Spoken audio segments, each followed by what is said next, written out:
Hello friends, எல்லோரும் எப்படி இருக்கீங்க? Welcome to Soyam Bharat channel. இன்றைக்கி அரைச்சி வெங்காயம் தக்காளி வதக்கி அரைச்சி முருங்கைக்காய் குழம்பு வைக்க போகிறோம். பாலக்கீரை பொரியல் செய்ய போகிறோங்க. வாங்க வீடியோக்குள்ள போய் பார்க்கலாம். ஆயில் தேவையான அளவு விட்டுக்கலாங்க.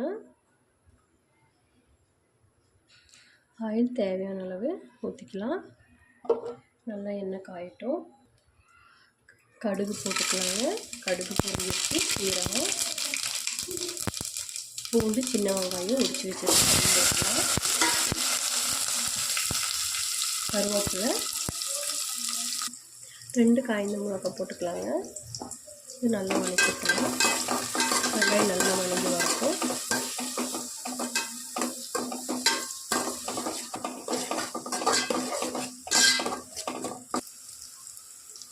சின்ன துண்டு இஞ்சி பொடியாக கட் பண்ணி வச்சுருக்கேங்க, அதையும் போட்டுடலாம்.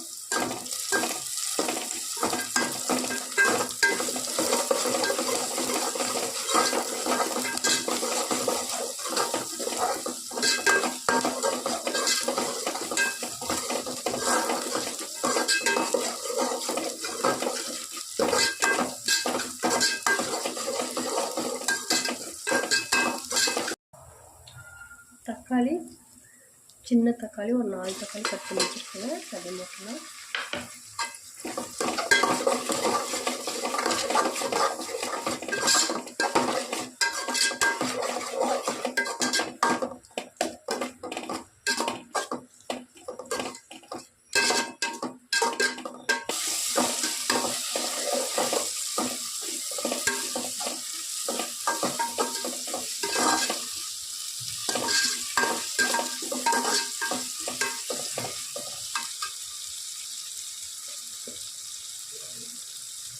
மஞ்சள்தூள் ஒரு 1/4 டீஸ்பூன் போட்டுக்கலாம். 1/4 டீஸ்பூன் ஒரு 3/4 டீஸ்பூன் போட்டுக்கலாங்க.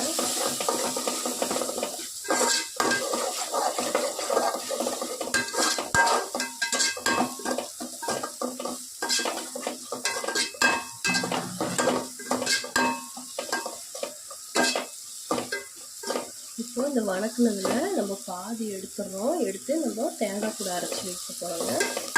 பாதி மாத்திரம் எடுத்துடலாம். இந்த மிளகாவெல்லாம் போட்டுக்க பாருங்க, அதையும் எடுத்துடலாம்.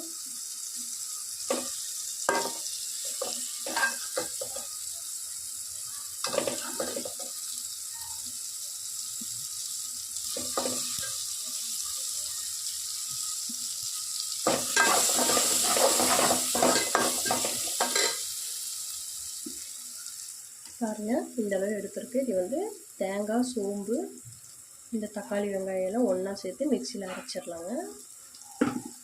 இது நல்லா இப்போ வதங்கி வரட்டும். பாருங்கள், தேங்காய் வந்து கொஞ்சமாக துருவி எடுத்து வச்சுருக்கேன். ஒரு 3/4 மூடிங்க தேங்காய். இது கூட சோம்பு ஒரு 1/2 ஸ்பூன் சோம்பு போட்டுக்கலாம்.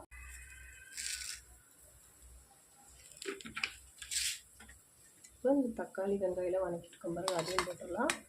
போட்டு இது நல்லா ஃபைன் பேஸ்ட்டாக அரைச்சிட்டு வந்துடலாம். கொஞ்சம் மல்லித்தலை,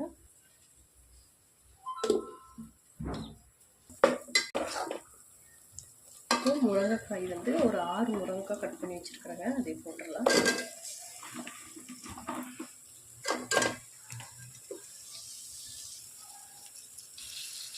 கால் டீஸ்பூன் மஞ்சள்,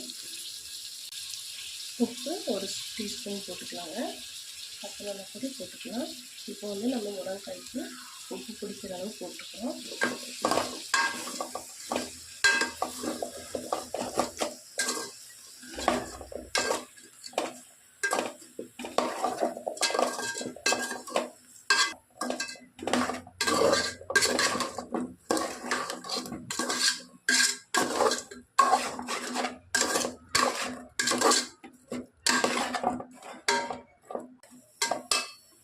சாம்பார் பொடி ஒரு 2 டீஸ்பூன் போட்டுக்கலாம்.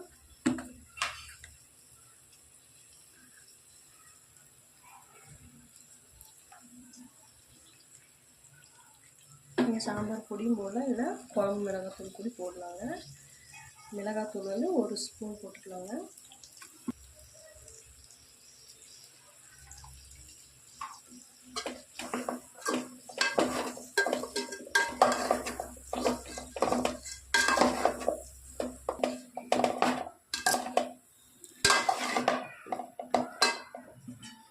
கொஞ்சமாக தண்ணி ஊற்றிக்கலாம். இதுக்கு ஒரு கொதி வரட்டும்.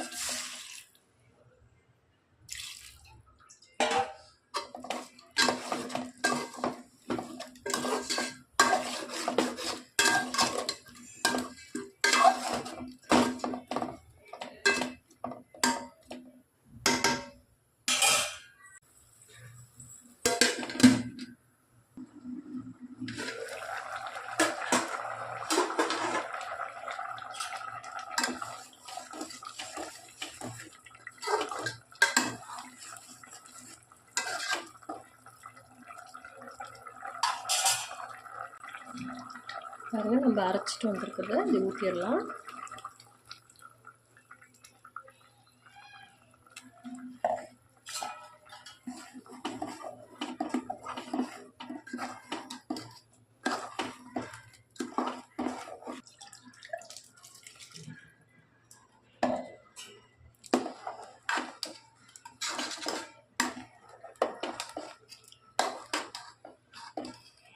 பாருங்கள், முருங்கைக்காய் நம்ம ஃபஸ்ட்டு வதக்கி விடும்போதே ஓரளவு நல்லா வெந்துருச்சு.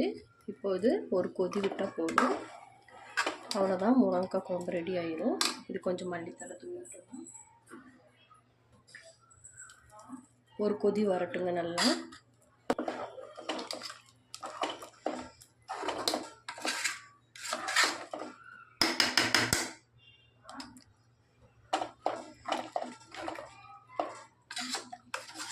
இது நல்லா ஒரு கொதி வரட்டுங்க.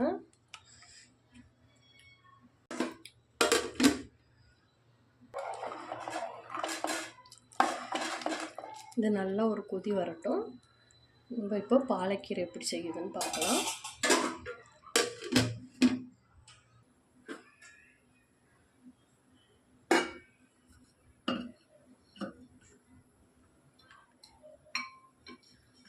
Oil 2 teaspoon ஊற்றிருக்குறேங்க.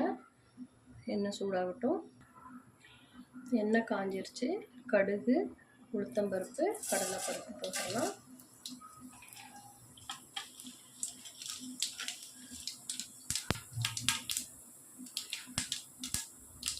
சின்ன வெங்காயம் பொடியை கட் பண்ணி வச்சுருக்கேன்.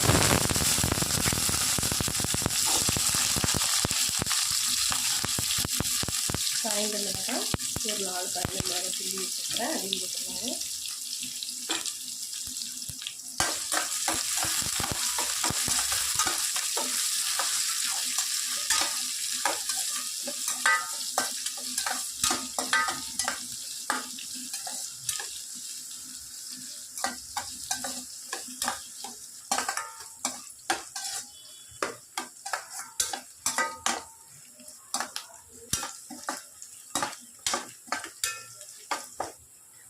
பாலக்கீரை நல்லா சுத்தமாக கழுவி கட் பண்ணி வச்சுருக்குறாங்க, அதை போட்டுடலாம்.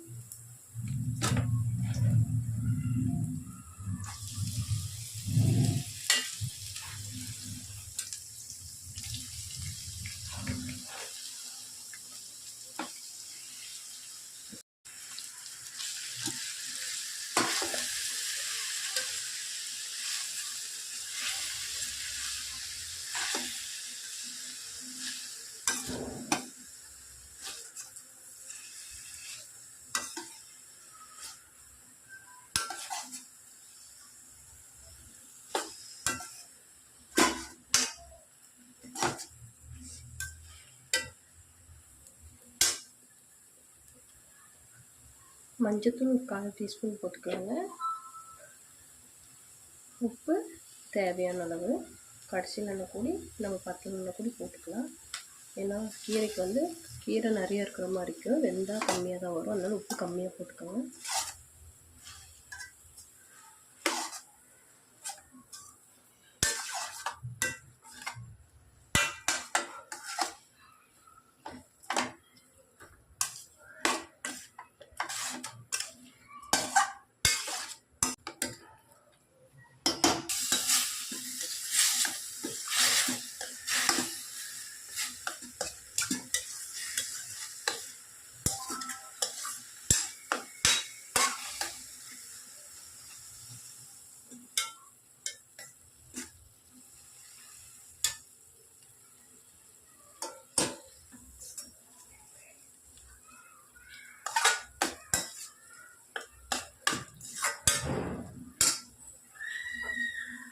இப்போ தேங்காய் துருவி வச்சுருக்குறாங்க, அதையும் போட்டுடலாம். தேங்காய் போட்டதுமே கேஸ் ஆஃப் பண்ணிடுங்க.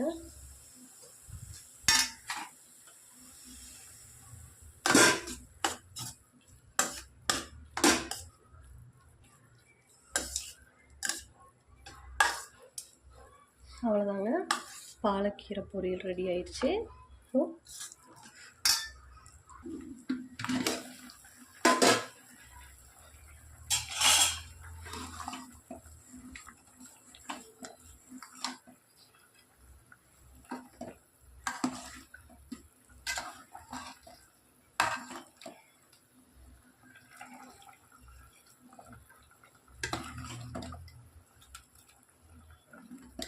அவ்வளோதாங்க, நல்லா முருங்கைக்காய் நல்லா வெந்து வந்துருச்சு. வெங்காய தக்காளி வதக்கி தேங்காவை போட்டு அரைச்சி விட்டு முருங்கைக்காய் குழம்பு ரெடி ஆயிடுச்சுங்க. கேஸ் ஆஃப் பண்ணிடலாம்.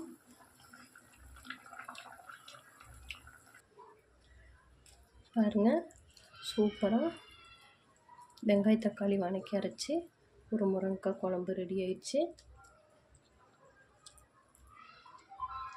கீரை பாருங்கள், பசலைக்கீரை நம்ம ஒரு வணக்குனதுமே அது நல்லா வெந்துடும். தண்ணியெல்லாம் எதுவும் ஊற்றவில்லை, அதுலேயே தண்ணி இருக்கும். நான் பச்சை மிளகா போடல, குழந்தைங்களாம் சாப்பிட்றதா இருந்தால் இந்த மாதிரி காய்ந்த மிளகா போட்டு செய்யுங்க. பெரியவங்களாக இருந்தால் பச்சை மிளகா போடலாம், குழந்தைக்கு சாப்பிட்றதா இருந்தால் காய்ந்த மிளகா போட்டு செஞ்சு கொடுங்க.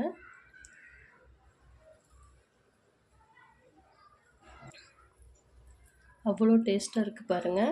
இந்த வீடியோ பிடிச்சிருந்தா லைக் பண்ணுங்கள், ஷேர் பண்ணுங்கள், சப்ஸ்கிரைப் பண்ணுங்கள். ஓகே, பாய்.